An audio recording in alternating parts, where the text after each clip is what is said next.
Am primit recent o întrebare legată de procesul de acomodare al vederii și care ar fi legătura dintre acest proces și nervul oculomotor. Având în vedere faptul că știu că în carte nu spune explicit care este această legătură, am ales să realizez un material pentru voi care să vă ajute în acest sens. Materialele sunt utile atât pentru manualul Berens cât și pentru manualul Corint, pentru că am integrat oarecum informațiile pentru a înțelege mai ușor ceea ce se întâmplă de fapt la nivelul globului ocular. Pe această primă pagină am ales să selectez textul din cartea, din manualul Berens, care se referă la procesul de acomodare a vederii și vă invit să trecem împreună prin el. Nu veți găsi în manual informația în această ordine, însă vă asigur că se găsește în manualul Berens.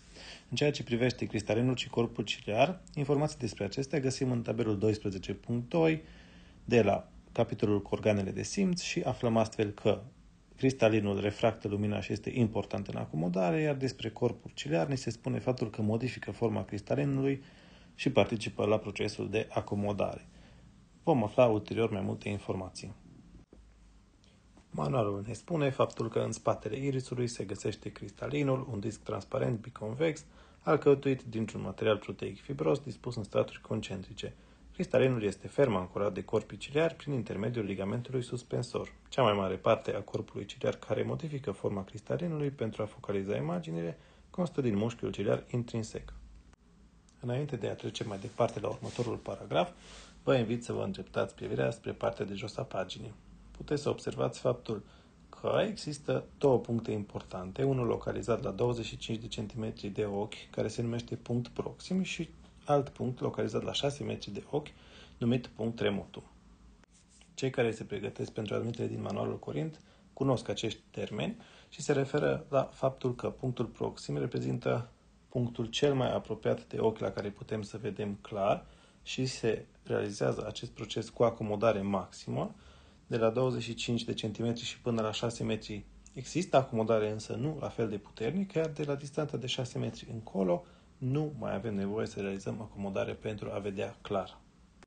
Manualul ne spune faptul că cristalinul este elastic și focalizează razele luminoase pe retină. Procesul de focalizare a luminii, bazat pe elasticitatea cristalinului, se numește acomodare. Când obiectul privit este departe, cristalinul este aproape plat, iar când obiectul respectiv se află în apropiere, cristalinul devine convex. Modificarea formei cristalinului se datorează în principal mușchilor ciliari ce acționează asupra ligamentului suspensor. Spre exemplu, în timpul acomodării pentru vederea de aproape, mușchiul ciliar se contractă, eliberând tensiunea din ligamentul suspensor. Acest lucru permite cristalinului să devină mai convex datorită elasticității sale naturale și tendinței de a lua forma sferică. Am mai trecut un paragraf mai jos referitor la pupilă și referitor la iris și mă interesează să scot în evidență faptul că irisul prezintă atât mușchi circulari cât și mușchi dispuși radial, astfel încât la nivelul acestuia se reglează practic cantitatea de lumină care pătrunde în globul ocular prin procesele de mioză și midriază.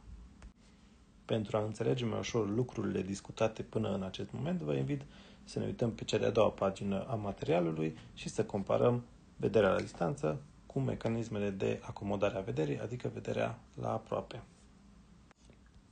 În condițiile în care privim un obiect la distanță, mușchiul ciliar este relaxat, iar ligamentul suspensor este în tensiune.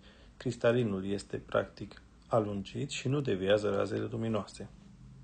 În comparație, în momentul în care privim un obiect la distanță mică, cristalinul va fi bombat prin reflexul de acomodare. Mușchiul ciliar este contractat, iar ligamentul suspensor este relaxat. Crește astfel curbura cristalinului și deviază razele luminoase. Contracția mușchiului ciliar se realizează sub acțiunea nervului 3, și anume componenta parasimpatică.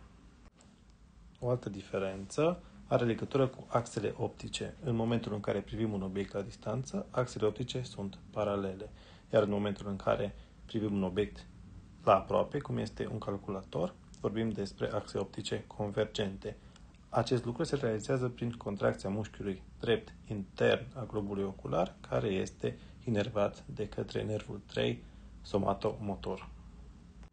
Nu în ultimul rând, în momentul în care privim la distanță, are loc contracția fibrelor radiare de la nivelul irisului și se produce midriază sub acțiunea simpaticului de la nivelul C8-T2.